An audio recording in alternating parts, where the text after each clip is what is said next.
رعایت فرمائیے، ہمیں یہ بات سمجھ میں نہیں آئی، ہمیں یہ بات سمجھ میں نہیں آئی، لیکن اسی کلمہ کو یہودی گستاخی کے انداز میں رائینا کہتے تھے، لیم بِأَلْسِنَتِهِمْ، اپنی زبانوں پر زور دے کے کہتے تھے۔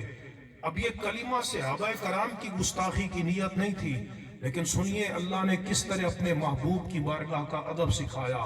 یا ایھا الذین آمنوا لا تقولوا راعنا وقولوا انظرنا واسمعوا وللکافرین عذاب علیم۔ اللہ فرماتا ہے ایمان والو، اب تمہارے لیے رائنا کہنے کی اجازت نہیں ہے۔ میرے محبوب کی بارگاہ میں اگرچہ تمہاری نیت بری نہیں، لیکن اس لفظ کی آڑ میں میرے حبیب کی اہانت کا دروازہ کھلتا ہے، میرے حبیب کی بارگاہ کی تنقید کا دروازہ کھلتا ہے، تو فرمایا تمہارے لیے اجازت نہیں کہ تم نے رائنا کہنا ہے۔ عرض کی باری تعالیٰ پھر کیا کہنا ہے؟ قربان جائیے، وہ خود ادب سکھاتا ہے۔ تم نے عرض کرنا ہے وَقُولُ انظُرْنَا، یا رسول اللہ ہم پہ نظر کرم فرما دیجیے۔